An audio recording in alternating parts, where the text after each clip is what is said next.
Buenas noches a todos, muchas gracias por la paciencia. Pues vamos a inicio con la sesión del día de hoy. Pues sale, como habíamos comentado, lo que vamos a ver la sesión del día de hoy y la de la clase siguiente va a estar enfocado ya al análisis sísmico, ¿no? Cómo llevar a cabo el análisis sísmico en una estructura, ¿sale? Y bueno, el plan original era utilizar algún modelo pasado, pero un par de compañeros me dijeron, bueno, es que nos gustaría como que en un video tener pues todo el caminito completo, ¿no? O sea, y también nos sirve como que repaso, ¿no? Entonces, bueno, pues me pareció que a lo mejor sí valía la pena. Entonces, pues vamos a hacer justamente eso, ¿no? Vamos a, desde cero, hacer todo el caminito y bueno, pues ya haremos el análisis sísmico, tanto modelo espectral como estático de mi, de mi edificio, ¿no? ¿Sale? Entonces, bueno, vamos a empezar. Vamos a crear un nuevo modelo.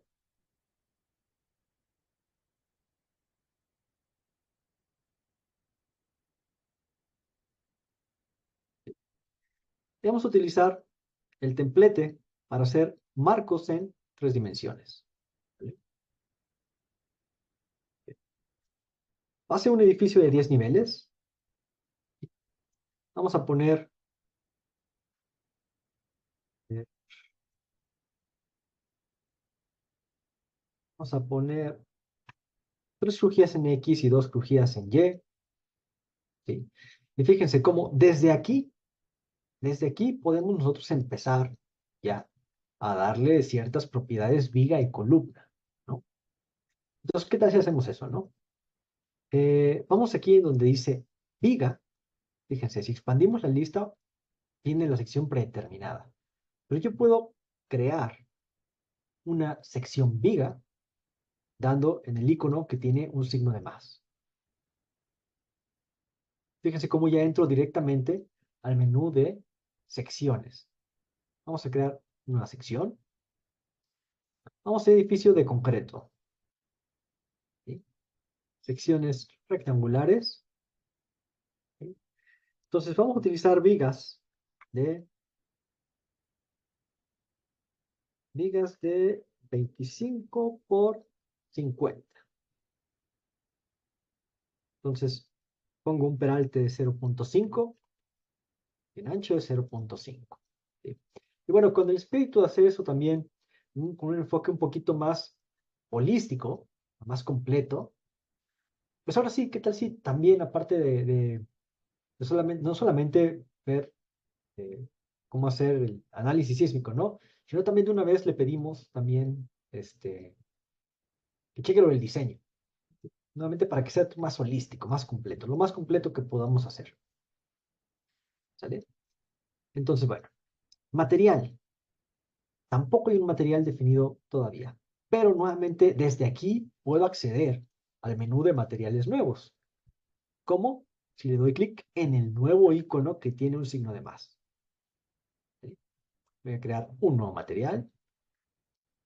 Y vamos a empezar creando material de concreto, ¿sí? Definido por el usuario. ¿Sí? OK. Ahí está. Los concreto. Voy a poner un concreto con resistencia 320. F va a ser 320 kilogramos sobre centímetro cuadrado. ¿Sí? Peso volumétrico, 2400. Bueno, lo pudimos haber dejado como estaba, realmente la diferencia era muy poquita.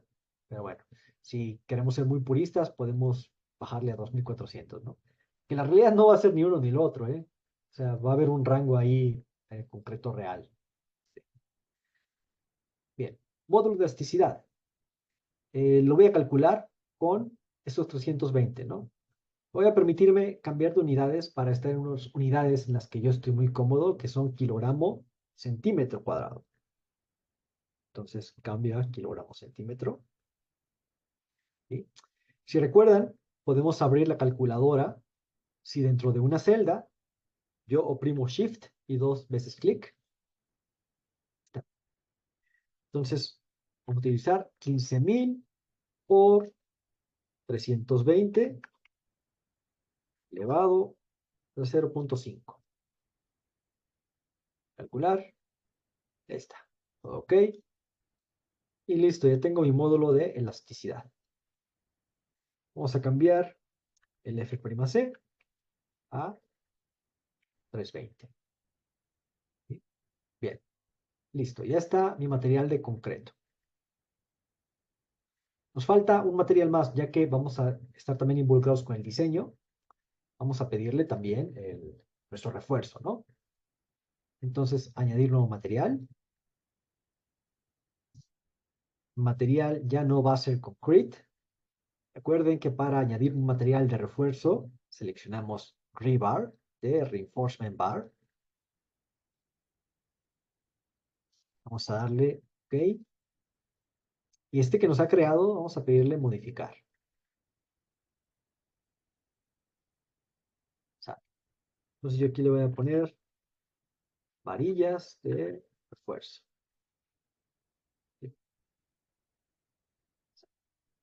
Donde yo le voy a dar, bueno, siendo muy puristas, a lo mejor le cambio aquí a 4200 y 6300. ¿Sí?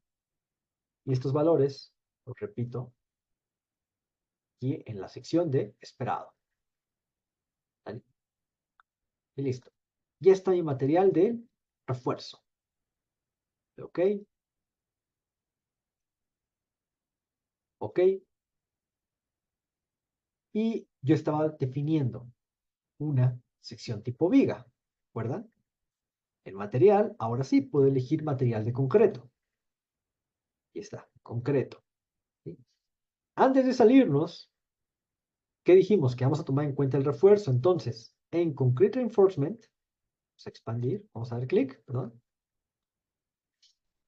Vamos a seleccionar el material que le vamos a dar a nuestro refuerzo. Expandimos la lista, seleccionamos varillas de refuerzo. Hacemos lo mismo para los estribos, varillas de refuerzo. Y le pedimos que esto me lo diseñe como viga. ¿Sí? Ahorita está habilitado que es el diseño como columna. Cambiamos a viga. Y para la parte superior e inferior, pues le vamos a dar un recubrimiento de 4 centímetros. ¿Vale? ¿Sí? 6 centímetros a mí se me hace mucho de recubrimiento. A lo mejor, pues a lo mejor si está en un ambiente muy abrasivo, pues sí, ¿no? Pero vamos a pensar que no está en un ambiente tan abrasivo. Los 4 centímetros yo creo que es bastante razonable. ¿Vale? OK. Listo. OK. Ahora, este,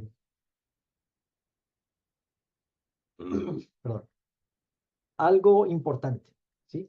Algunos reglamentos nos marcan que los elementos sometidos a flexión, como son vigas, ¿no? Columnas y losas, de concreto reforzado, no podemos considerar la sección gruesa cuando hacemos un análisis, este, cuando hacemos el análisis estructural, sino que tenemos que considerar una sección reducida, ¿no? Una inercia reducida.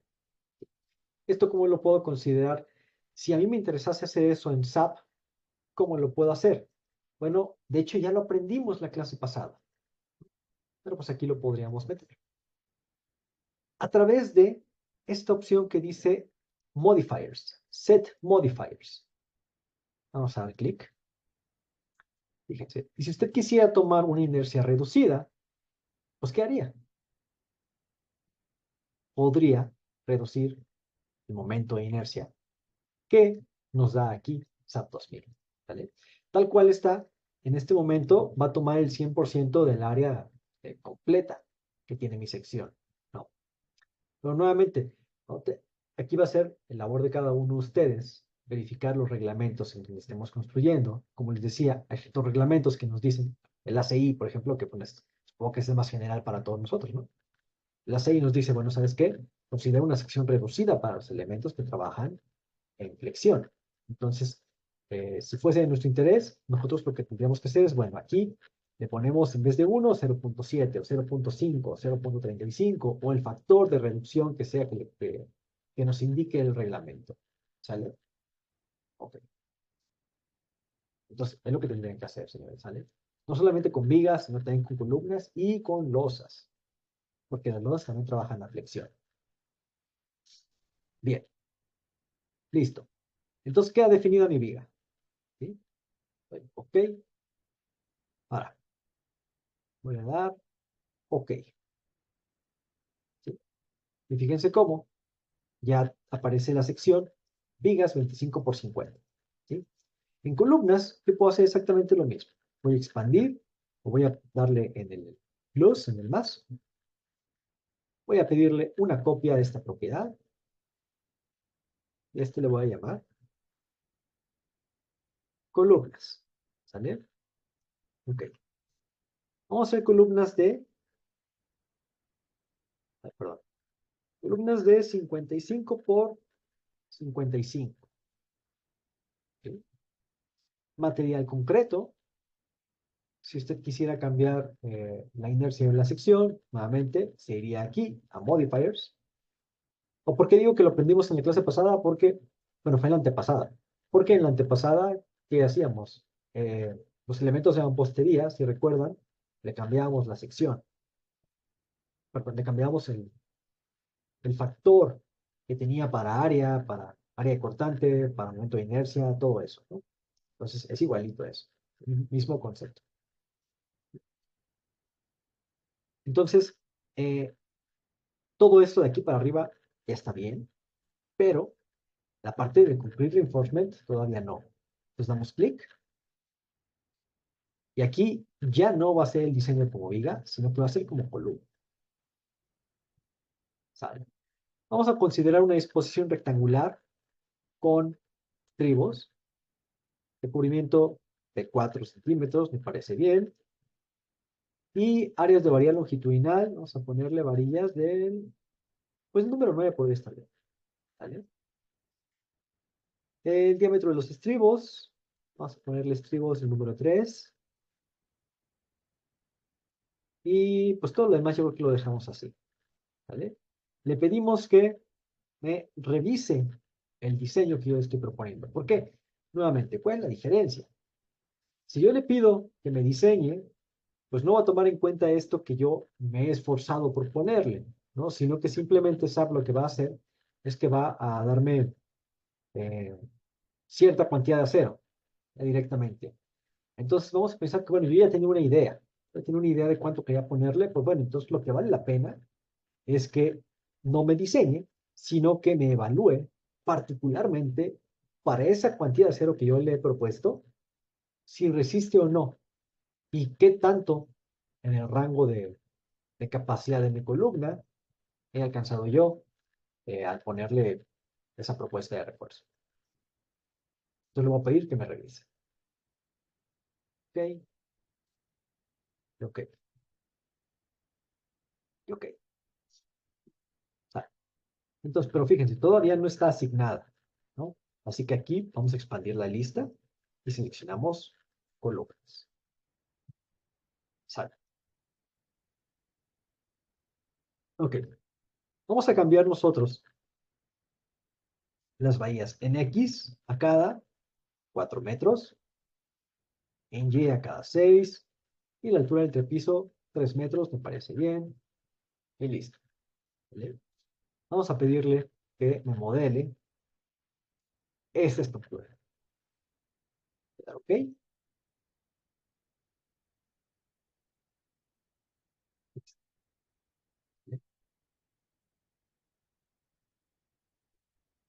Entonces, fíjense, un edificio un tanto similar hemos llegado a hacer en la clase 3 por ahí, pero ahí nos tomó muchísimo más tiempo, ¿no? Y lo hemos hecho, que ¿cuánto fue? Como 3 4 minutos, ya con todo, ¿no? Materiales, secciones, le pedimos la parte del diseño, todo, muchísimo más rápido. Entonces, si ustedes tienen una estructura regular, de alguna manera regular, bueno, lo que les recomiendo es eso, que utilicen este templete, porque bueno, nos quita muchísimo, nos ahorra muchísimo tiempo, más bien. Sale. Bueno, vamos a empotrar las bases, ¿no? Voy a rotar un poquito el modelo, selecciono todas mis bases, voy a asignar nodos, pollos, empotramientos.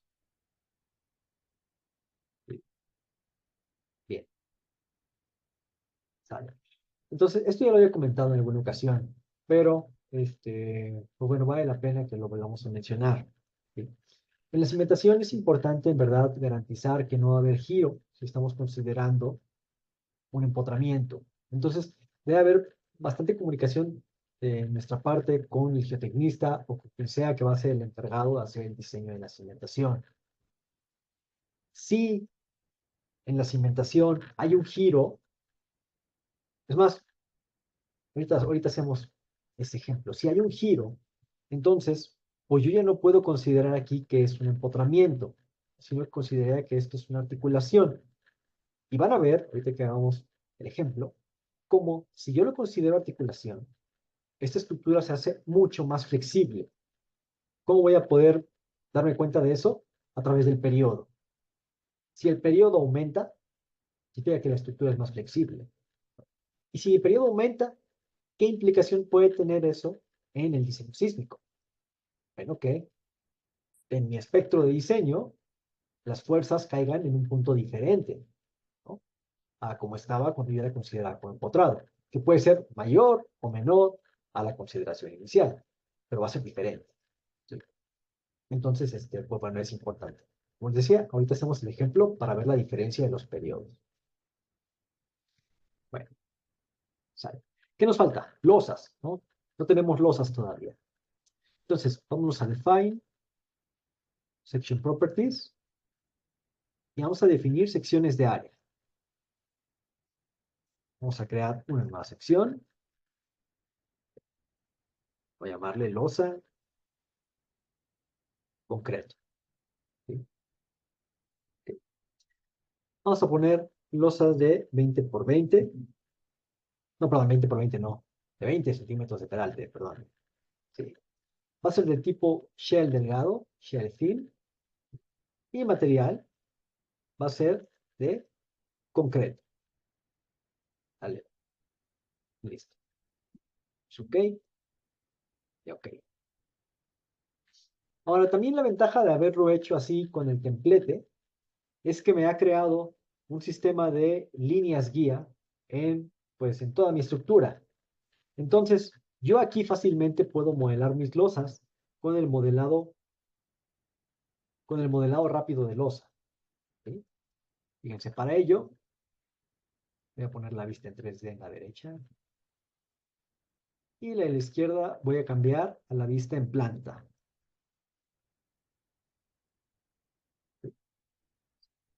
Vamos a movernos hasta el primer entrepiso. Fíjense cómo se ha habilitado, ahora sí, el modelado de áreas rápido. En la vista en 3D no está habilitado. Tengo que estar en un plano para que se habilite. Entonces voy a seleccionar mi herramienta para modelar áreas rápido. Selecciono mi sección, losa. Voy a agarrar toda el área que cubre la planta de mi estructura. Fíjense cómo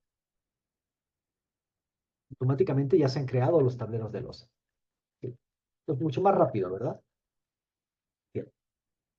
Voy a seleccionar mis losas y las voy a replicar en el resto de los niveles superiores. Control R. Vamos a ver. Replicar en Z cada 3 metros. Porque es el nivel perdón, es la altura de mis entrepisos. Tenemos 1, 2, 3, 4, 5, 6, 7, 8, 9 veces más.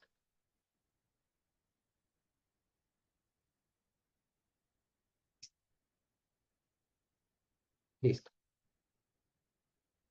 Ok. Ahora vamos a hacer el mallado de todas mis losas. Entonces, en alguna ocasión, yo creo que fue en algún modelo pasado que hicimos, lo que hicimos fue primero trabajar con todas las losas de un nivel, ¿no? Hicimos el mallado, creo que hasta le pusimos cargas y luego replicamos. Eso bien se pudo haber hecho aquí también, ¿verdad? Aquí me fui por otro camino, aquí primero modelé todas las losas, ahora voy a hacer el mallado de todas y la aplicación de la carga de todas, ¿sí? La dificultad aquí podría ser seleccionar mis losas. Afortunadamente tenemos la herramienta select. Pues fíjense cómo esta clase también sirve un tanto de repaso porque estamos viendo muchísimo de todas las herramientas y todas las cosas que hemos visto en el curso en SAP.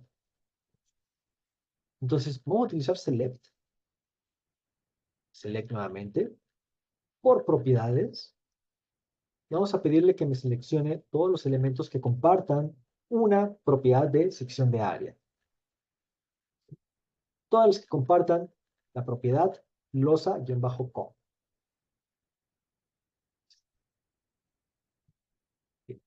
Habiendo seleccionado mis losas, voy a hacer el mallado. Me voy a asignar área y mallado de área automático.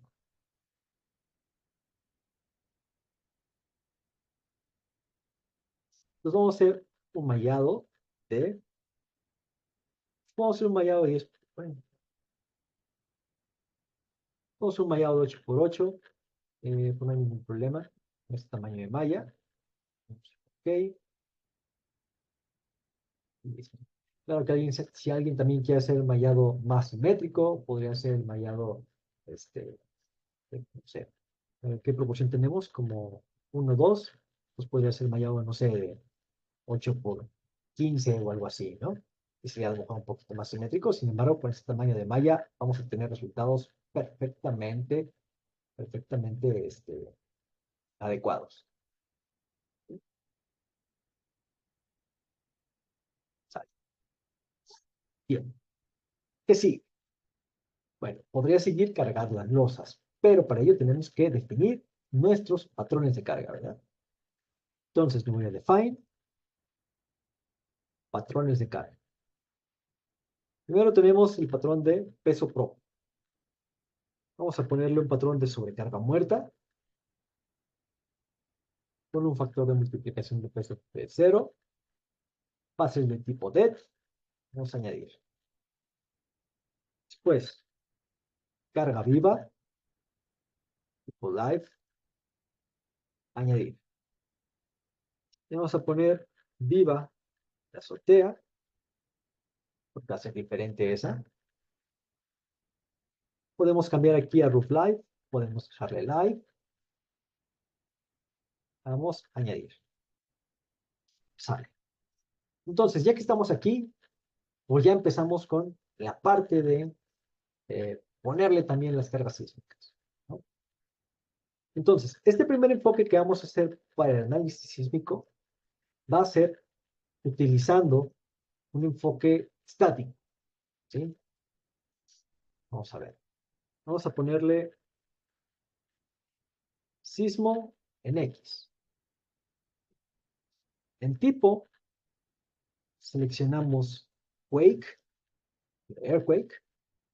Fíjense cómo se ha habilitado aquí el patrón de carga lateral automático. Vamos a expandirlo. Y vemos que, bueno, sí tenemos un montón de reglamentos los cuales podemos utilizar. Sin embargo, como aquí vamos a querer comparar los resultados de este análisis estático con los resultados del análisis modal espectral, pues queremos los reglamentos lo más parecidos posibles, ¿no? Del estático y del modal espectral. Ahora yo sé que SAP tiene este código, el IBC, dentro de sus reglamentos de donde sacan los espectros de diseño. Entonces, voy a utilizar eso, el International Building Code, IBC. ¿Vale? Entonces, este definido mi sismo en X. Vamos a añadir. Una vez que sea añadido, damos clic y nos vamos a modificar patrón de carga lateral.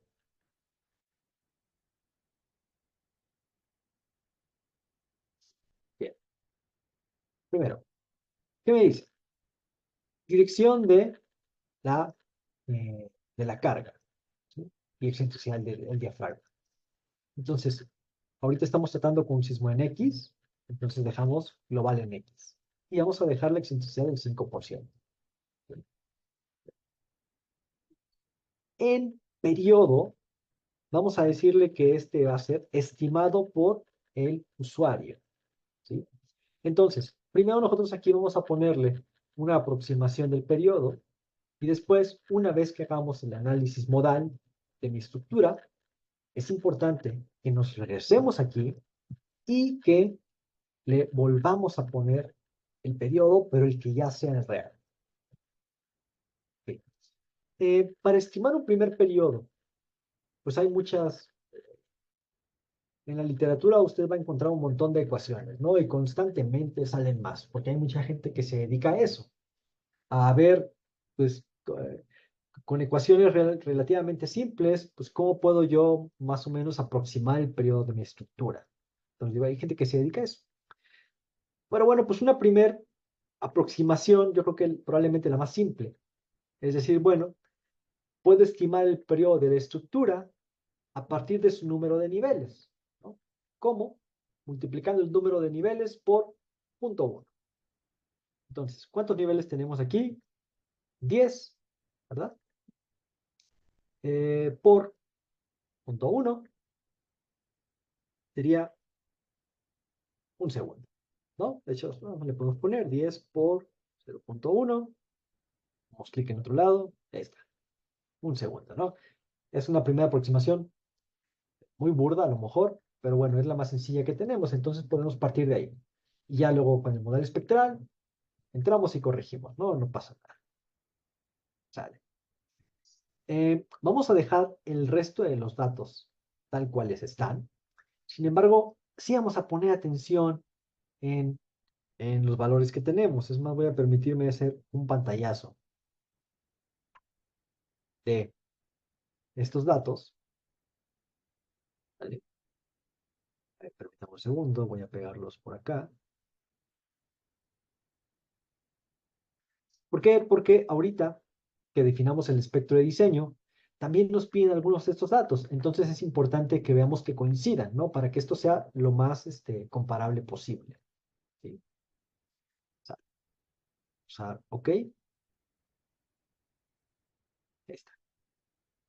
Entonces, ese es el caso del sismo en X. Vamos a ponerle también un caso de sismo en Y. Entonces, como este ya está prácticamente bien hecho, voy a pedirle una copia, dicho patrón, y voy a modificar esta copia que he creado. Lo primero que nada le voy a poner aquí Y, le voy a modificar patrón lateral, y ya que cambié la etiqueta, me voy a modificar patrón de carga lateral. ¿Sí? Y lo que voy a cambiar aquí va a ser la dirección de la aplicación. Ya no va a ser en X, va a ser en Y. ¿Vale? Ok, listo. Ya está. Estos son nuevamente para llevar a cabo el análisis sísmico, pero desde un enfoque estático. Ok, bien. Ahora, eh, bueno, hice eso de una vez porque estábamos en la parte de definir patrones de carga, ¿no? Entonces, pues para ya no entrar, porque bueno, finalmente, cuando ustedes lo hagan, pues, pues no es que vayan a entrar a patrones de carga y luego se vayan a salir y luego, bueno, eh, vamos a volver a entrar para definir el sísmico. No, pues lo hacen de una vez todo, ¿no? Una vez que están ahí. Pero bueno, realmente lo que está, en la parte que estábamos es en la asignación de cargas gravitacionales, ¿verdad?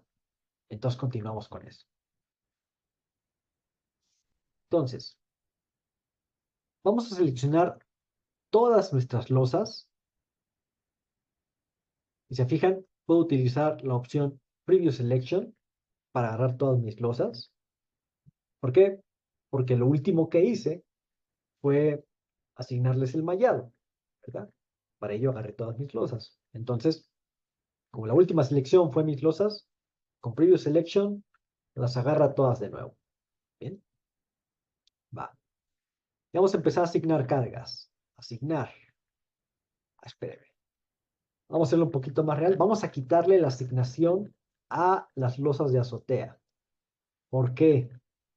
Porque las losas de azotea tienen una sobrecarga muerta diferente y una carga viva diferente. ¿Sabe? Entonces le quitan la asignación de las cargas de azotea, se van a asignar carga sobre área, uniform, de paréntesis, shell. Empezamos con sobrecarga muerta. ¿Sí? ¿En qué dirección? Puede ser en la dirección de la gravedad o en la dirección en Z, negativo. ¿Sí? Como ustedes prefieran. ¿Y con qué magnitud? Ustedes deben, nada más para decirlo de manera conceptual, ¿no? Es nuevamente un poquito más completo. ¿Qué incluye la sobrecarga muerta? Esto va a incluir no el peso propio de los elementos, ¿eh? Porque el peso propio ya lo están tomando en cuenta ustedes, sino que en sobrecarga muerta van a incluir instalaciones, van a incluir acabados, van a incluir elementos no estructurales, y todas estas cosas sí se van a incluir aquí en sobrecarga muerta. ¿Sí? Entonces vamos a ponerle una sobrecarga muerta de 280 kilogramos sobre metro cuadrado. Va a ser positivo, ¿por qué? Porque lo estoy poniendo en la dirección de la gravedad. Entonces ya me lo va a lanzar hacia abajo. Voy a dar apply para que no se salga de este recuadro. ¿Sí? Listo. Nuevamente utilizo Preview Selection y ahora cambio a carga viva en mi patrón de carga. Y aquí voy a ponerle carga viva de 250 kilogramos por metro cuadrado, pensando que esto es una edificación de oficinas, ¿no? Si se tratase de un hospital baja un tanto, baja hasta, bueno, dependiendo del reglamento, ¿eh? Pero bueno, al menos en la normativa aquí que utilizo, que está fuertemente basada en la de la norteamericana, pues sí baja hasta 190 kilogramos metro cuadrado, ¿no? Si fuese aulas, escuelas, que bueno, yo no creo porque no es tan común, ¿verdad? Que tengamos edificios de institución educativa de tantos niveles. Esos son un poquito más chaparritos, pero más alargados. Pero bueno, si fuese el caso, sería también 250 y así, ¿no? Dependiendo del uso, nosotros vamos a cambiar nuestro valor de la carga viva. ¿Sí? Sale. Entonces, en este caso, pensamos edificio de oficinas, 250. ¿Aplicar? Listo. Sale. Ahora, todavía no me salgo de este recuadro. Todavía permanezco aquí. Voy a rotar un poquito mi modelo, porque ahora lo que quiero es poder seleccionar mis losas están en la azotea. Mis 6 tableros de losa de la azotea. ¿Sí? Sale. Ok.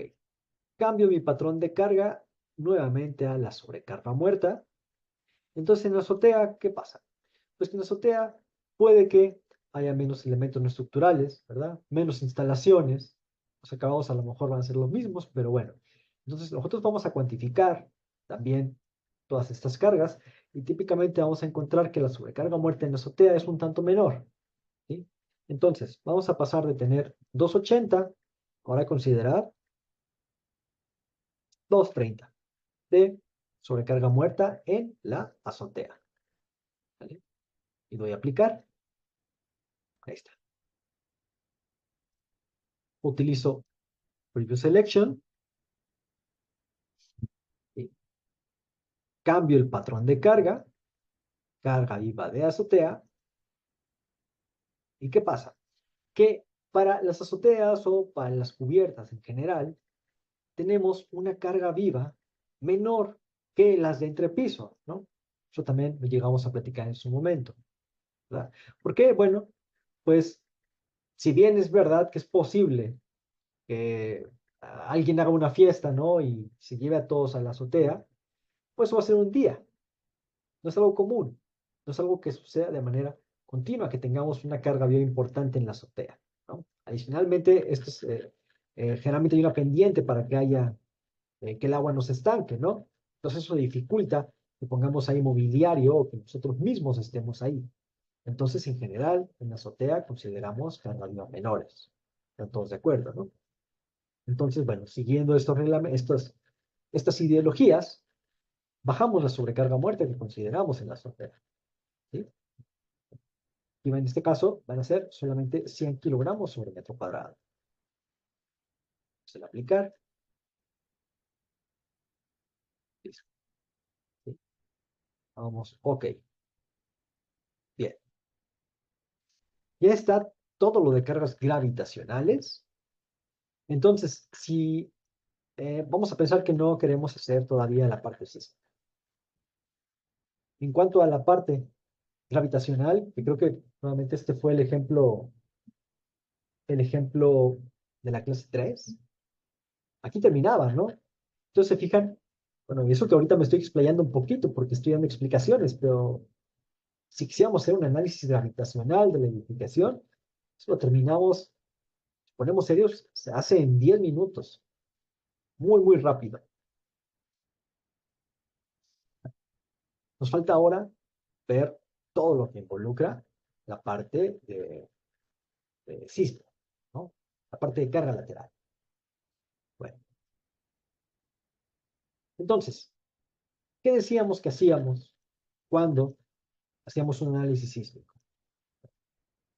Hay que checar las propiedades dinámicas de la estructura. ¿Están todos de acuerdo, no? ¿Cómo se hace eso? Se define masa, la rigidez es algo que ya calcula. SAP 2000, SAP hace el ensamble de la matriz de rigidez y resuelve. Eh, y definimos nosotros cuántos modos vamos a necesitar para poder representar de manera adecuada la estructura, ¿verdad? Bien. Entonces, vamos a ver la definición de la masa. Voy a define, fuente de masa. Vamos a modificar la fuente de masa que tenemos. Entonces yo les decía, a mí me gusta especificar la masa a partir de los patrones de carga lateral. Me hace un poquito más práctico. Entonces, voy a deshabilitar la opción de arriba que especifica a partir de la masa propia y voy a decirle, hazlo a través de los patrones de carga. Entonces, tenemos DET, que es el peso propio. Tenemos la sobrecarga muerta, ¿verdad? Y vamos a tener las cargas vivas. Sin embargo, como hemos comentado en algunas ocasiones, dependiendo del reglamento de la carga viva, pues no se considera en su totalidad, sino que solamente se considera una fracción de la misma, para especificar la masa de la estructura, ¿no? La masa sísmica. Entonces vamos a considerar solamente el 50% de mi carga viva como que aporta a la masa de la estructura. ¿Sí? ¿Ok? Bueno, no a la masa de la estructura, más bien a la masa sísmica, ¿no? Sale. Le damos OK.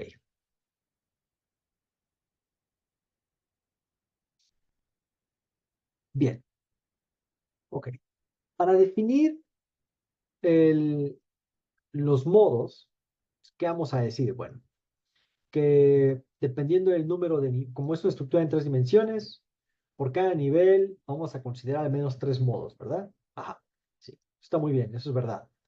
Sin embargo, nos conviene mucho crear algo que se le conoce como diafragmas rígidos, ¿no? Que ya en su momento lo hicimos. ¿Por qué? Bueno, vimos que no solamente ayudan a repartir bien las fuerzas en los elementos que resisten las cargas laterales, que son las columnas, sino que nos ayuden a reducir los grados de libertad que va a haber en la estructura, lo cual nos ayuda también a que la estructura tenga menos modos de vibrar reales, ¿verdad? Entonces, vamos a crear diafragmas rígidos en cada uno de mis niveles. Entonces, para ello, voy a find joint constraints y decimos que va a ser el tipo diafragma y añadimos un nuevo constraint. Aquí está diafragma 1, OK, añadimos nuevo, strain, y así hasta hacer 1, 2, 3, 4, 5, 6, 7, 8, 10.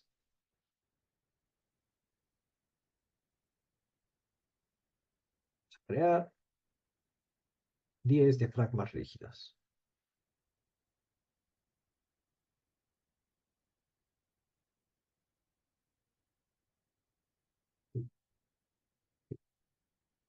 Vale. Ok, algo muy importante que mencionar.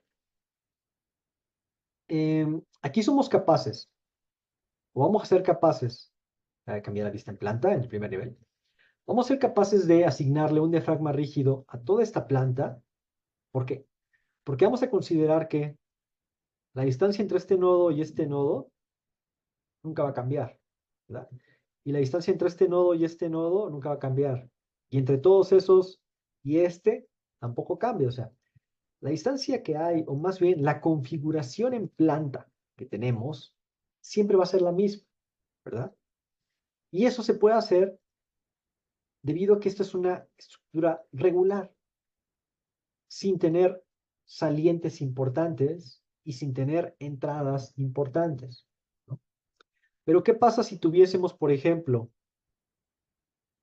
una estructura en donde, bueno, no se observó nada ahí? A ver,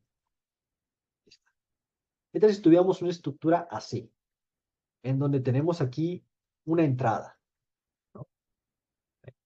Esta planta, bajo un empuje lateral, pues ya no podríamos decir con certeza que la distancia entre este punto y este punto nunca va a cambiar, ¿verdad? No. Si no, pues ahí van a estar como que aplastando algo que tiene ahí un hueco. Claramente, la distancia entre estos dos puede o alargarse o contraerse, ¿verdad? Entonces aquí, en este tipo de planta, pues ya tendríamos mucha más dificultad para poder decir, ah, esto actúa como diafragma rígido, ¿no? Ok. Entonces, para que tengan en mente las limitantes de esto, ¿vale? A ver, aquí borré, perdón, aquí borré una losa. Ahí está. Sí. Entonces, aquí podemos asignarle esto porque es bastante regular mi estructura, ¿sí? Y no tiene ni entradas ni salientes importantes, ¿vale? ¿Qué es importante? ¿Qué no es importante? Bueno, eso lo vamos a tener que buscar en los reglamentos, ¿no? Que nos van a especificar. A ver, si tienes salientes cuyas dimensiones tengan tanto por ciento más a la dimensión, en ese sentido de tu estructura, pues esa es una saliente importante, ¿no? Igual, si tiene una entrada que, no sé, que te quita más de tanto por ciento el área total de tu sección, de tu planta, esa es una entrada importante. Entonces, bueno, ahí tendríamos que ir viendo los reglamentos para ver qué nos dicen respecto a cuándo no es una planta regular o cuando ya se vuelve una planta irregular. ¿Sí? ¿Sale? Bueno, entonces, vamos a asignarle a este sí diafragmas rígidos, ¿no? Selecciono toda mi planta, me voy a asignar nodos, strains, diafragma 1 y aplicar. Cambio al nivel superior, selecciono todo, diafragma 2, aplicar, y así me voy, ¿vale?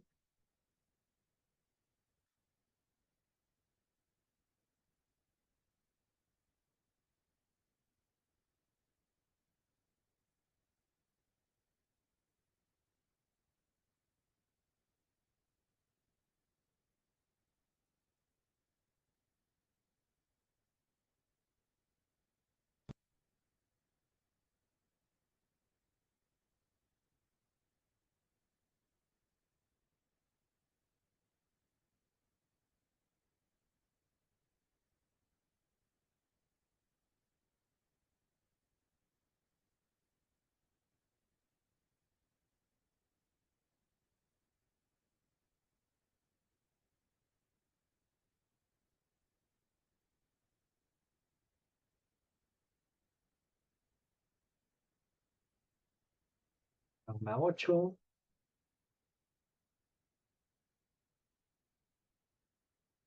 diafragma 9, y terminamos con el 10.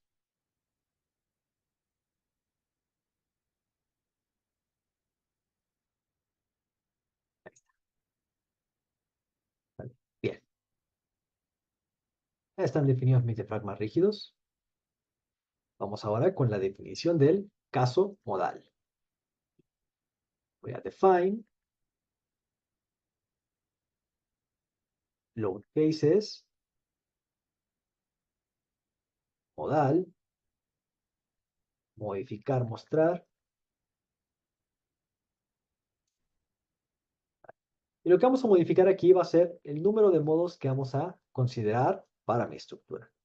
Que hayamos dicho que mínimo 3 modos por nivel cuando estamos tratando con estructuras en el espacio, o al menos con edificaciones en el espacio. Entonces tenemos 10 niveles por 3 modos, 30 modos a considerar en esta estructura. ¿Sale? Bien. O sea, OK y OK. ¿Sale? Entonces, pues estamos listos para correr el modal. ¿Sí? Primero, lo que me interesa es eso, correr el análisis modal. Antes de hacer el análisis sísmico y todo eso, que todavía nos falta para definirlo el modal espectral, ¿no? Pero primero quiero checar el modal. Entonces, voy a correr mi modelo. Voy a quitarle los de sismo. Un momento, no los quiero correr. Ahí está. Correr ahora. Entonces, análisis sísmico.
Vamos a pedirle la deformada para el modo 1.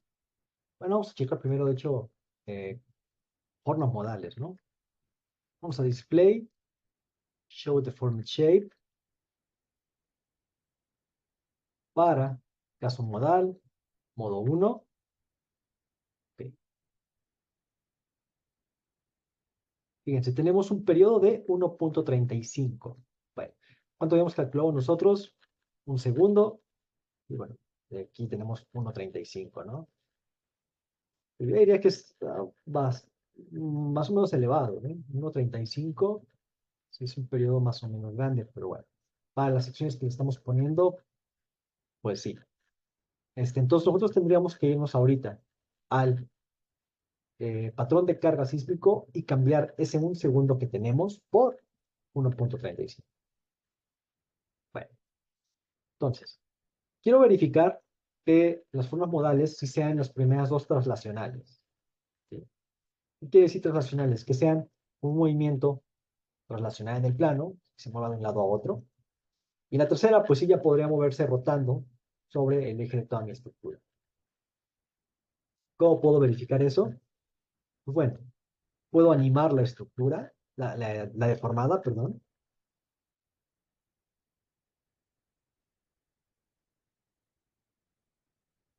Ahí está, ¿no? Visualmente observo cómo mi primer modo sí es de traslación de un lado para otro.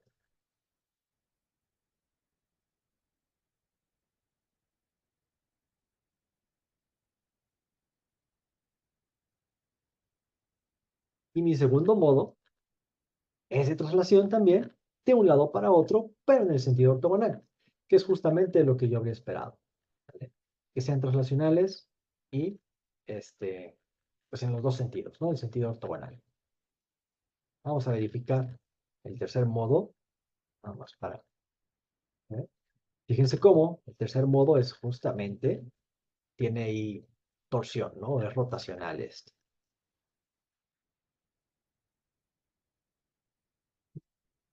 Sale. Entonces está bien. Es pues, lo que yo habría esperado. Todo bien. Fíjense, entonces, ¿cuánto teníamos? Perdóname. ¿Cuánto teníamos entonces del primer modo? 1.35. Lo voy a anotar por ahí. Periodo igual a 1.35 segundos. ¿Sí? Fíjense. Entonces, aquí es buen momento para hacer el experimento de qué pasaría si hubiese giro en mi cimentación, ¿no? Si mi cimentación ya no trabajase como empotramiento, sino como articulación. Fíjense cómo cambia en cuanto a la flexibilidad de la estructura. Selecciono todas mis bases, asignar, y vamos a cambiar los empotramientos por articulaciones.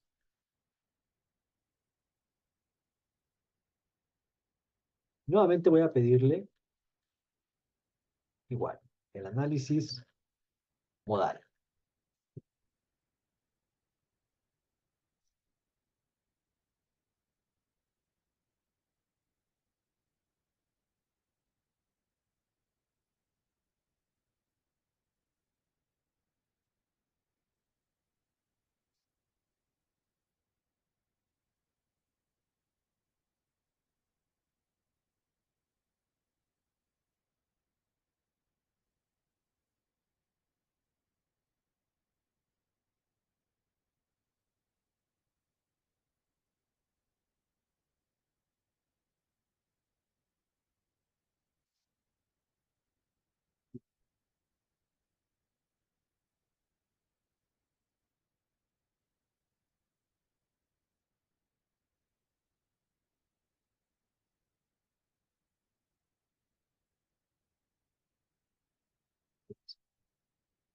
Ha aumentado hasta 1.58 segundos, 58.7. Vamos a notarlo por aquí. 1.58.7.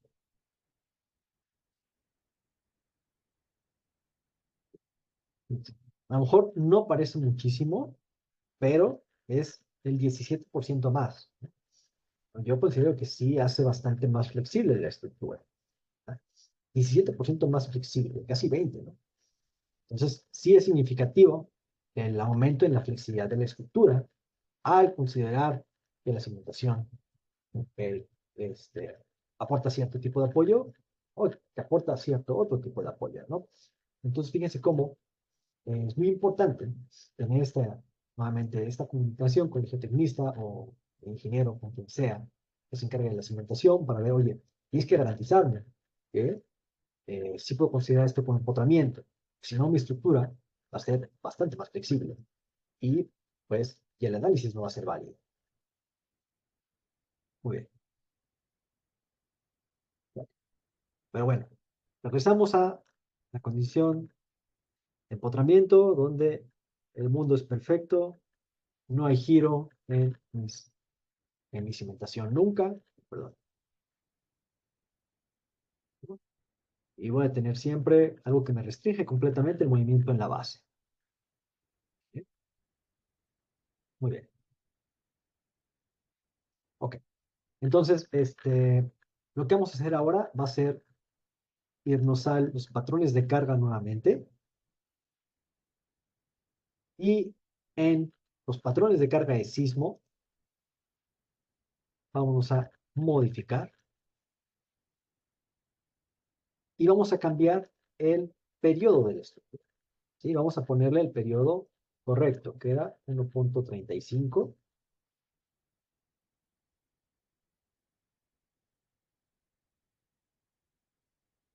y el periodo en Y, si de hecho se dieron cuenta, era, era diferente, ¿no? No era tanto menor, ¿verdad?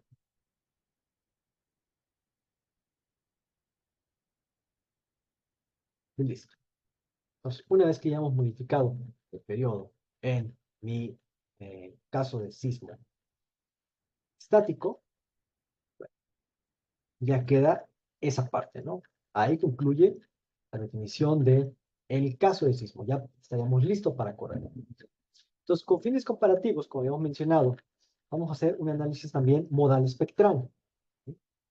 Entonces, vamos a define. ¿Qué necesitamos hacer para el modal espectral? Dos cosas. Uno, definir la función de mi espectro. Y dos, definir el caso modal espectral. Entonces, primero definimos la función. Si can define, nos vamos a functions, response spectrum. Y aquí en la lista desplegable vamos a buscar el mismo código, ¿se fijan?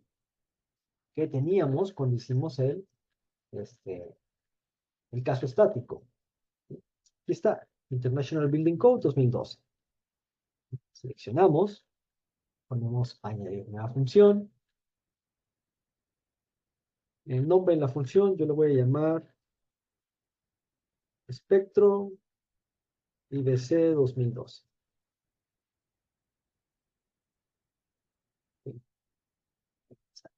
Y fíjense, estos son los datos que tenemos que comparar o que tendríamos que ver que sí sean homologables con los que definimos en el caso estático. Que son justamente estos, de hecho. A ver, de hecho, si me permiten, déjenme ver cómo puedo. Bueno, voy a hacer un pantallazo de esto también. Un pantallazo. Lo pego por acá.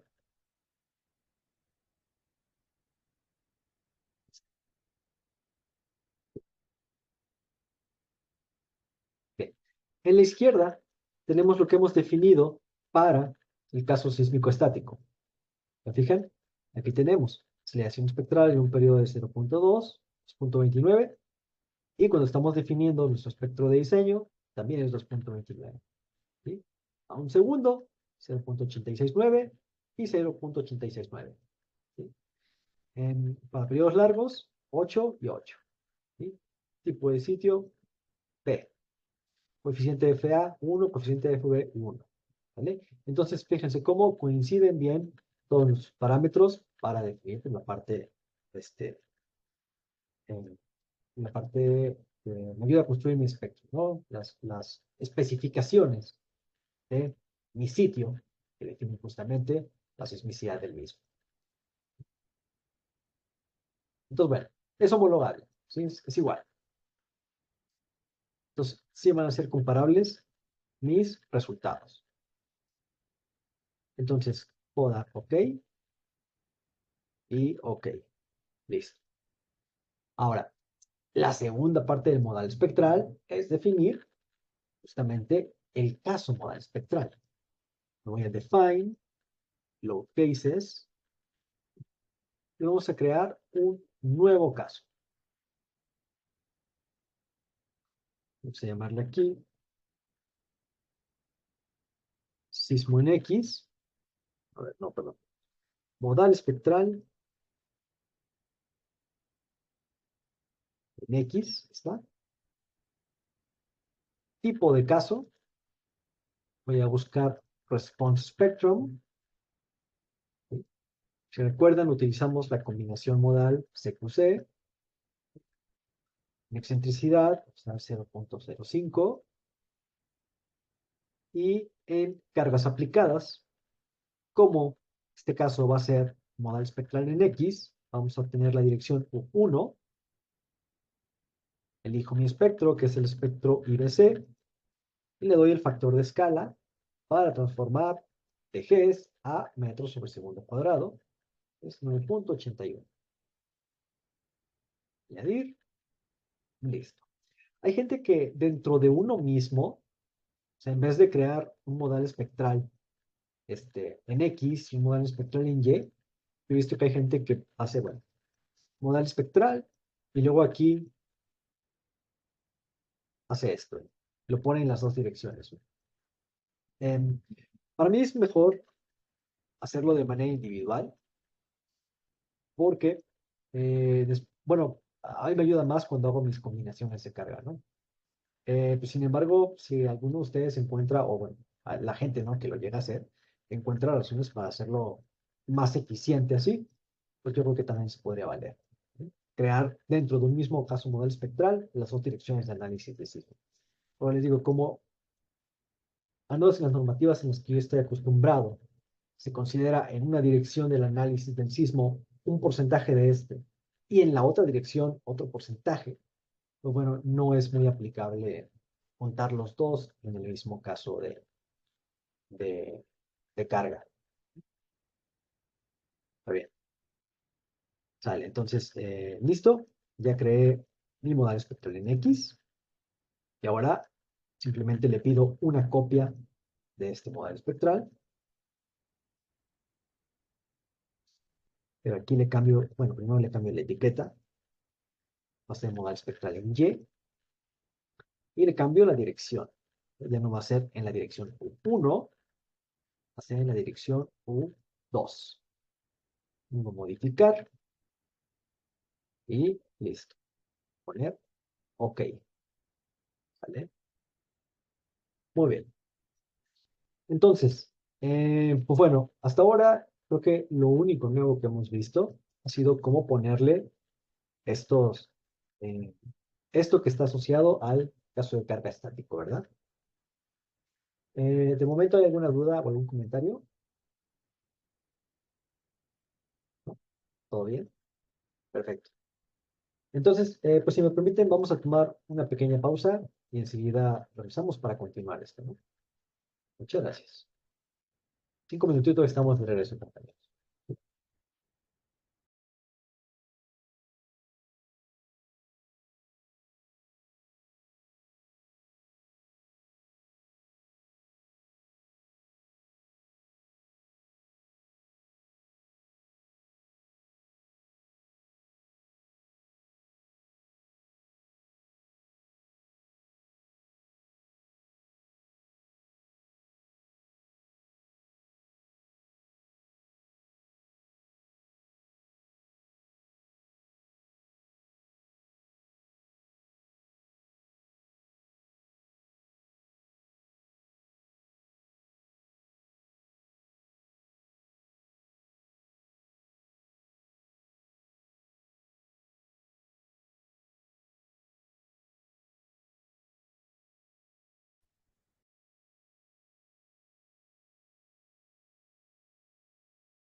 Bien, muchas gracias por la paciencia. Estamos de regreso.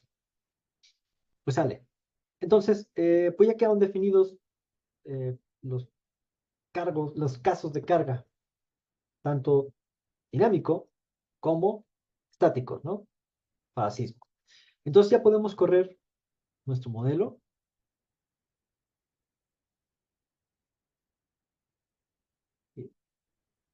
No olviden habilitar, porque antes estaban deshabilitados tanto el sismo en X como el sismo en Y, que son los estáticos. Entonces no olviden habilitarlos y vamos a correr nuestro programa.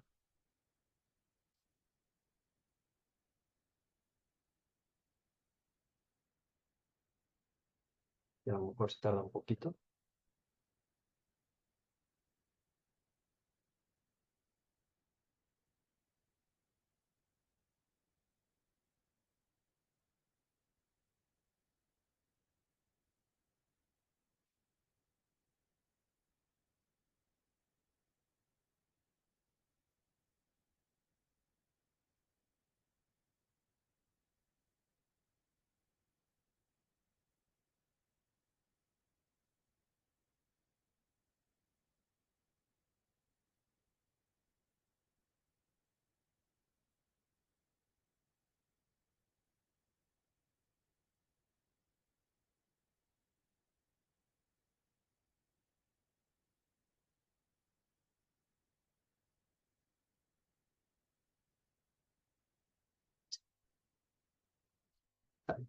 Entonces, vamos a hacer algunas comparaciones para ver. Ay, todavía sigue, perdón.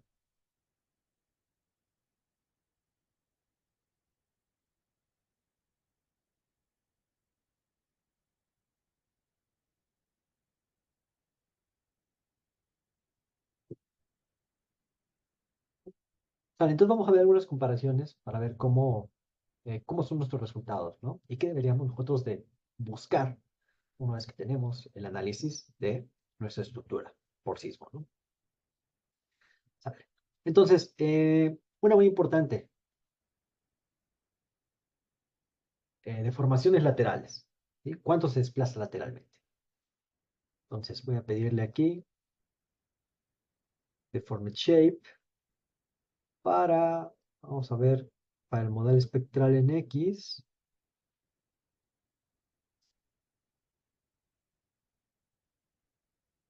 voy a ponerme en el plano XZ, ¿vale? Bueno, aquí, nuevamente, esto es para que aprendan ustedes a ver la herramienta y pues yo les voy a enseñar cómo estimaríamos algo que se llama distorsiones, ¿no? Sin embargo, esto también está fuertemente influenciado por los reglamentos. ¿Por qué lo digo? Bueno, porque hay reglamentos que nos dicen, mira, si vas a revisar distorsiones bajo este esquema de seguridad, tienes que utilizar este espectro.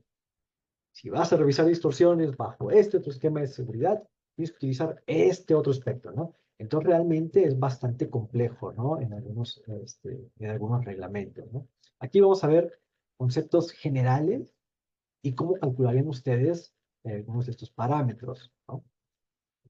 Bueno, entonces les decía, las distorsiones. ¿Qué son las distorsiones? Bueno, está relacionado con el desplazamiento. ¿Sí? Aquí les pongo yo cómo es la configurada deformada o el desplazamiento debido al análisis modal espectral en X. Entonces, yo me voy hasta el nivel de azotea, coloco el cursor ahí y veo que en U1 está desplazándose 0,22 metros, o sea, 22 centímetros, ¿no? Es bastante, ¿no? Sale, entonces tenemos un desplazamiento de 22 centímetros en la base, en la azotea. Pero, ¿esto es mucho o esto es poco? ¿Tenemos algún marco de referencia? Bueno, ¿y por qué sería mucho o sería poco? Bueno, hay un par de razones. Una, que nuevamente esto va a depender de los lugares. Si tienes un edificio aledaño, saladito, y llega un sismo y tu edificio se mueve y se desplaza esto, ¿qué va a pasar? Puede ser que choque con el edificio que está al lado, ¿no? Entonces, esto se le conoce como efecto de golpeteo y puede tener repercusiones importantes en los dos edificios. Entonces, eso es una. Dos, Vamos a pensar que no hay ningún edificio al lado. Este está solito. ¿Ok?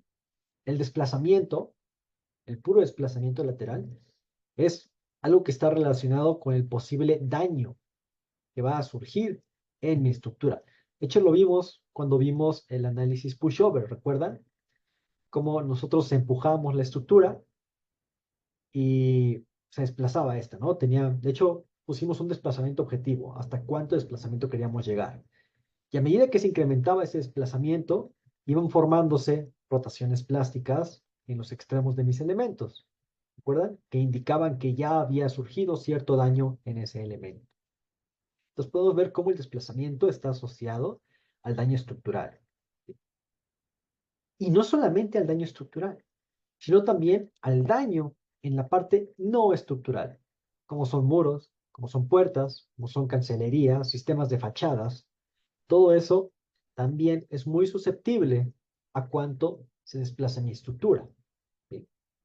Entonces nosotros, bueno, yo no, los ingenieros, ¿no? Que sí son buenos, eh, se les ocurre o medir una medida, no, medir el potencial daño que va a tener la parte no estructural a través de el desplazamiento expresado como distorsiones, que no es otra cosa que tomar el desplazamiento de un nivel, restarle el desplazamiento del nivel inmediato inferior y normalizar esto a la altura de mi entrepiso.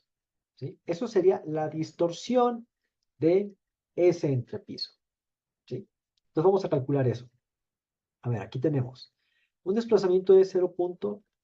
Voy a ir poniendo esto en Excel. Eso también nos va a servir mucho como un punto de referencia cuando comparemos con lo de la siguiente clase, que va a ser el sistema pero con la base aislada. Va a ser este mismo edificio, pero vamos a hacer algunas modificaciones para aislarle la base. Y vamos a ver cómo responde muy diferente, ¿sí? Pero tomando estos mismos criterios o estos mismos parámetros de respuesta.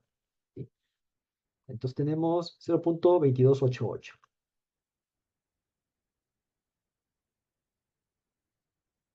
10, 9,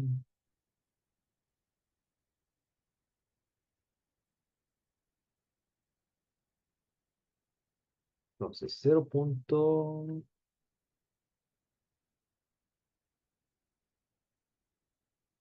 Y en el inmediato inferior tenemos 0.22.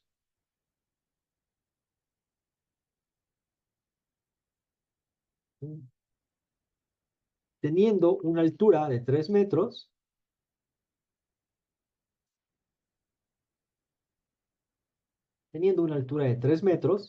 entonces tendríamos 0.228 menos 0.22 es 0.0088. Entre 3 tendríamos 0.0029, ¿sí? Lo cual en porcentaje es 0.29%. Eso sería nuestra distorsión de entrepiso, ¿sí? Y bueno, típicamente ese 0.29% es lo que nosotros vamos a comparar en los reglamentos con lo que nos indican. Hay unas tablas que nos dicen, a ver, eh, tanto dependiendo de la configuración estructural, si es un edificio a base de marcos rígidos, si es un edificio que tiene muros, si es un edificio de mampostería, etcétera, tal nivel de distorsión es permisible, ¿sí? Si nosotros estamos excediendo ese nivel de distorsión, pues ¿qué podríamos hacer? Pues hacer nuestra estructura más rígida, ¿no? ¿Para qué? Para bajar ese desplazamiento lateral. Entonces, voy a permitirme calcular todos, ¿eh? 0.22, aquí tenemos 0.2067.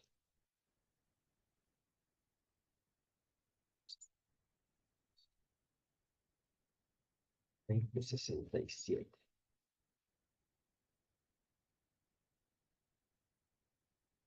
Aquí tenemos 0.1891.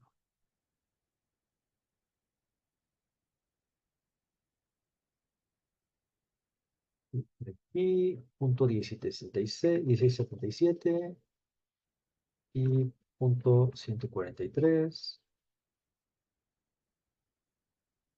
0.1151, 0.0843,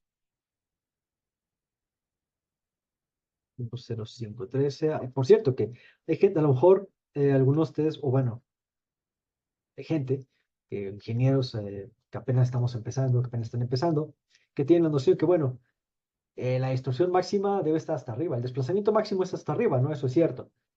Pues la distorsión máxima debe estar hasta arriba, ¿no? Entonces yo nada más reviso una y si esa pasa, ya. No, la distorsión máxima no necesariamente está en el nivel superior. Entonces hay que tener eso en mente. Cualquiera, o sea, puede estar en otro de los niveles en toda la longitud de mi estructura, toda la altura de mi estructura, ¿sí? 0.012. Para que no hagamos la simplificación de solamente revisar el nivel superior.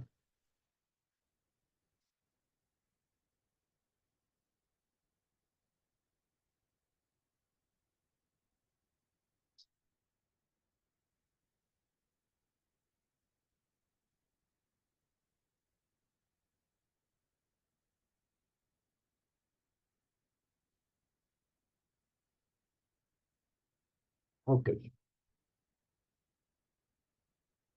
Fíjense, justamente he encontrado que la distorsión máxima se encuentra en el nivel 6, en el nivel 7, perdón. No, a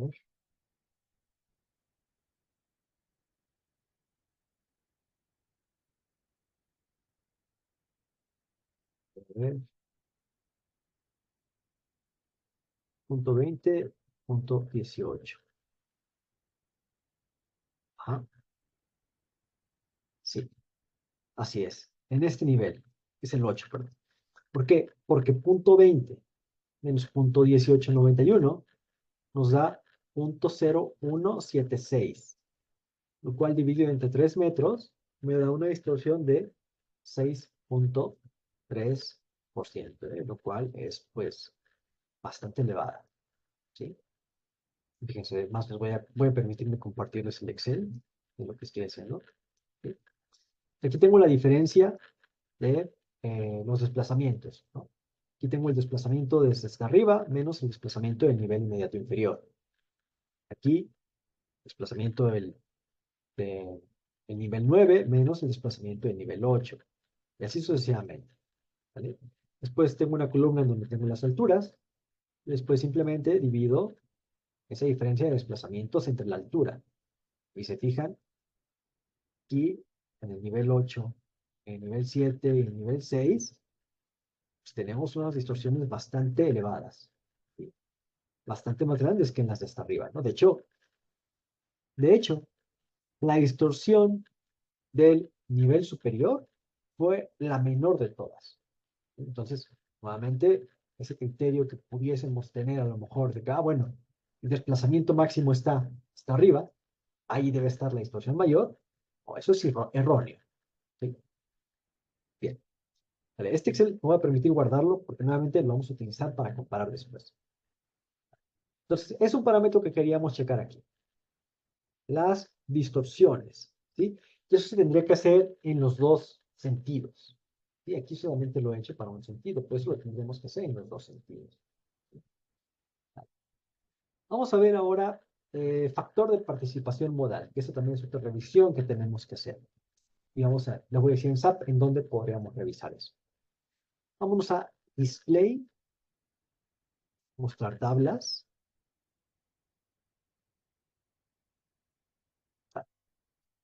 Entonces, ustedes deben de tenerlo algo así, donde no hay ahorita nada habilitado, ¿sí?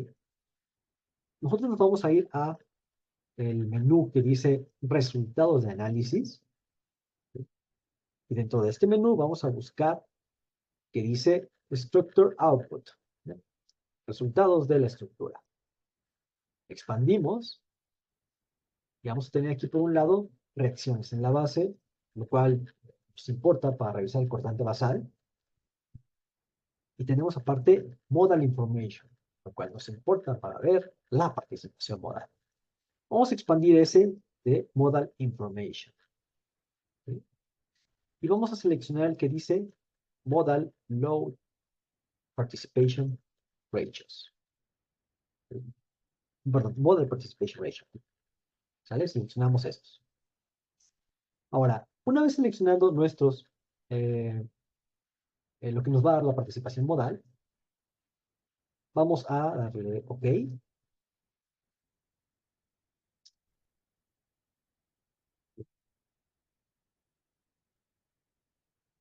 Fíjense. Entonces, por un lado, en factores de participación modal, nosotros ¿qué vamos a tener? Aquí nos va a dar la información de para cada modo, si recuerdan, nosotros le pedimos 30 modos a, a nuestro análisis, ¿verdad? Para cada modo nos va a dar justamente el periodo. ¿Sí lo ven? Ah, perdón. Entonces, lo que nosotros le pedíamos acá de manera independiente a SAP, cuando revisábamos, a ver, dame tú, SAP, la configuración deformada para el modo 1. Yo revisaba ahí cuál era el periodo y lo anotaba, ¿verdad? Y después le decía, a ver, para el modo 2, ¿cuál es? Y lo anotaba, ¿no? Para el modo 3, y lo anotaba, y así. Bueno, pues aquí ya los tengo, ¿no? En forma de tablita. Entonces, pues bueno, eso es muy conveniente, ¿verdad? Y si vemos Modal Load Participation Ratios, vamos a poder ver que realmente estamos arriba del 99%, tanto en el caso estático como en el dinámico, ¿no? Lo recomendable es estar arriba del 90% en la participación modal. Si no logramos ese 90% mínimo aquí en estos números, ¿qué haríamos? Bueno, tendríamos que incrementar el número de modos. Incrementar el número de modos para que se pueda captar suficiente respuesta de la estructura y que esto llegue arriba del 90%. ¿Vale? Entonces, bueno, hay que revisar eso. En este caso, estamos arriba del 90, estamos muy bien. ¿Vale? Bien. Una cosa más que vamos a revisar con fines de comparación con el siguiente ejemplo va a ser aceleraciones de entrepiso. ¿Sí? ¿Cómo puedo revisar eso?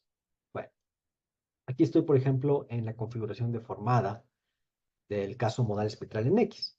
Voy a seleccionar un nodo. Voy a irme a Display nuevamente y mostrar tablas. Ya no quiero que me dé el structure output, sino que ahora quiero que me dé un output, pero asociado a un nodo, a un joint. Entonces voy a expandir aquí el menú de joint y fíjense, me da la opción de darme desplazamientos en un nodo que yo haya seleccionado. O sea, si yo no he seleccionado algún nodo, no me va a dar aquí un resultado. Tengo que seleccionar algún nodo. Se le puede dar desplazamientos en ese nodo, me puede dar fuerzas, me puede dar velocidades y aceleraciones, o me puede dar masas. ¿Sí? Yo, como les decía, quiero revisar aceleraciones. Entonces voy a expandir este menú que dice velocidades y aceleraciones y le voy a pedir que me dé aceleraciones absolutas en ese nodo. ¿Sí? Fíjense. Después me voy a Load Cases Results y voy a pedirle que me deje seleccionar ciertos casos de carga. ¿Sí? Entonces, yo le voy a decir que me dé las aceleraciones para el caso modal espectral en X, modal espectral en Y, sismo en X y sismo en Y. Y van a ver qué pasa con estas de sismo en X y en Y que eran estáticas, que son cero, ¿no? Eso era lo que tendríamos que haber esperado. Si no nos sale cero aquí, quiere decir que no es realmente un análisis estático, ¿verdad? Entonces, como es estático, aquí no hubiéramos esperado aceleraciones de ningún tipo. Entonces, esa es una de las limitantes que vamos a tener nosotros cuando hacemos el análisis estático, ¿no? Cuando hacemos el análisis a través de la definición del patrón de carga automático. Ahorita si quieren comparamos también cortantes en la base, por ejemplo, porque ahí sí vamos a tener resultados bastante parecidos. Sin embargo, en cosas como esta, como en la revisión de aceleraciones, pues no nos va a dar ningún output el caso estático y es una limitante grande que tiene. Bueno, entonces vamos a ver. Para el caso modal espectral. Okay. Entonces tenemos una aceleración de 10.83 en U1 y en la dirección U2, pues bueno, para, pues también 10.1 aproximadamente, ¿no? Tenemos aceleraciones muy parecidas. 10.8 o 10.1. Voy a anotar esas aceleraciones, si me permiten, en el Excel. Aceleraciones en azotea. Voilà. En X, en Y, 10.8, 10.1. Bien. ¿Por qué es importante el control de aceleraciones? Okay. Esto no es súper típico, a lo mejor que lo hagamos en un análisis sísmico, que revisemos siempre las aceleraciones, sin embargo, es importante, muy importante. Nuevamente, no exclusivamente para la parte estructural, pero para la parte de contenidos, por ejemplo, el daño estructural es increíblemente relevante. De hecho, al contenido, a ver, a la estructura le llega una fuerza sísmica, ¿no? Le llega un desplazamiento, lo cual, bueno, eh, realmente empieza todo como energía, ¿no? Se traduce en desplazamientos que está asociado a una fuerza, ¿verdad? Entonces la estructura va a tener una fuerza. Si mi columna resiste la fuerza, pues bueno, ¿qué podemos decir? Que la estructura, que la columna es adecuada. Si no resiste, ¿qué va a pasar? Se va a dañar mi columna, ¿verdad? Pero lo que la va a dañar va a ser eso, la fuerza. Ok. Si tengo yo una mesa ahí en, en mi, en mi losa, o si tengo un estante, o tengo un librero, un escritorio, cualquier cosa, la fuerza que le llega a la columna le va a hacer algo a esa mesa, a ese escritorio, a ese librero. No, no le hace absolutamente nada, porque está desligado, ¿no?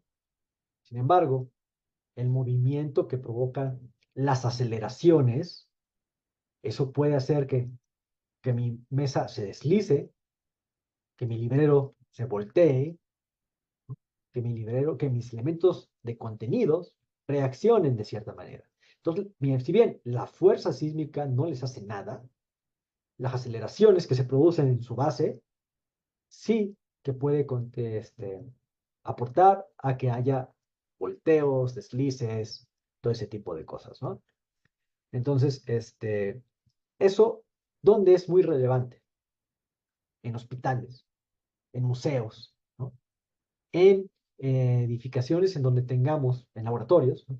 En edificaciones donde tengamos contenidos que valen mucho dinero, que son muy sustanciales para el funcionamiento de ese lugar, ¿no? Pensemos en un hospital. Los hospitales tienen gavetas con un montón de medicamento, ¿no? Con un montón de equipo. Si llega un sismo y mi hospital no se cae, pero todo se voltea, pues no le podemos decir a los enfermos, a ver, ahorita no entres en paro, por favor, ahorita dame unos 20 minutos para recoger todo, una hora para recoger todo, porque ahorita no puedes entrar a una situación crítica, porque si no, porque tengo todo volteado. No podemos decirle eso a los enfermos, ¿verdad? Entonces, en este tipo de edificaciones es vital revisar también las aceleraciones, como lo estamos haciendo justamente ahora en SAP 2000, ¿sí? Bien.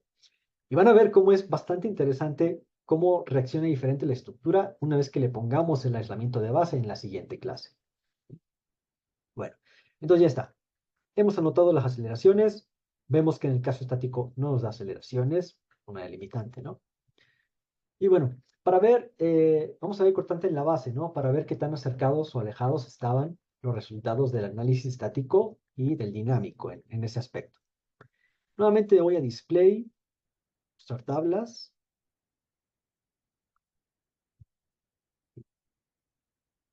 structure output, pero ahora ya no le pido información modal, sino que ahora le pido reacciones en la base. Nuevamente selecciono los casos, modal y de sismo. Ok. y vamos a dar OK.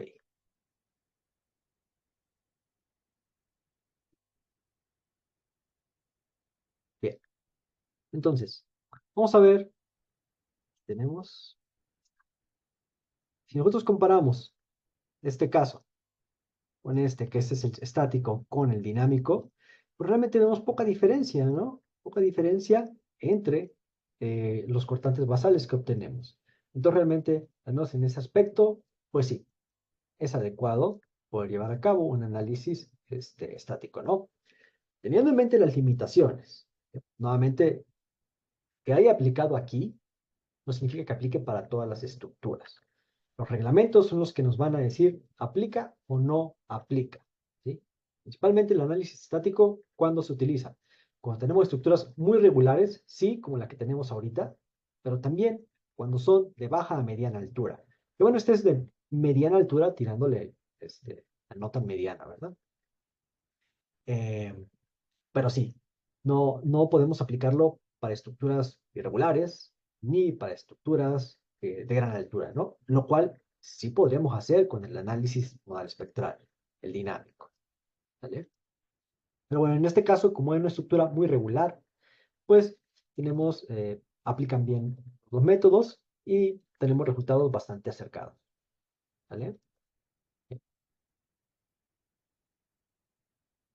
Muy bien, sale.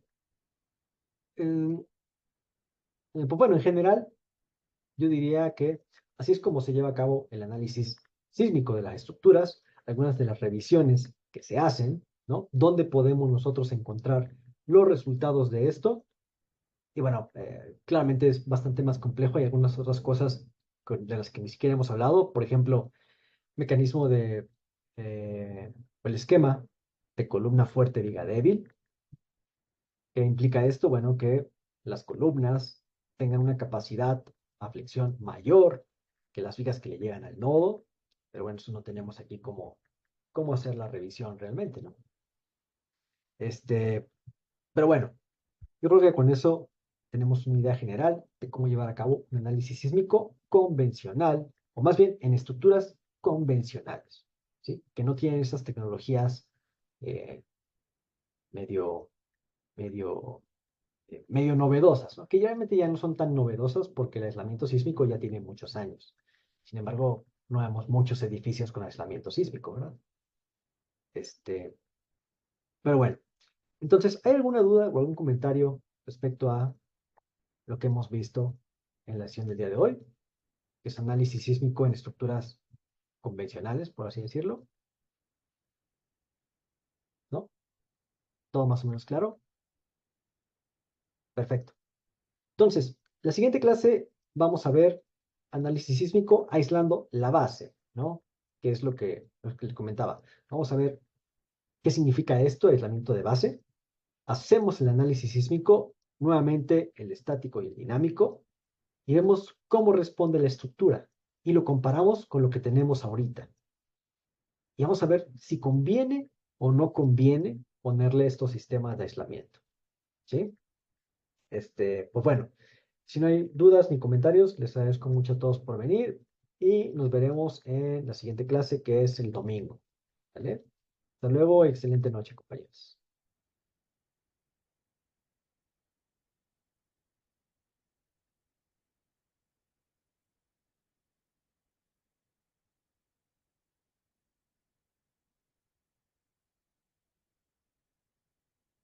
Gracias a ustedes, buenas noches.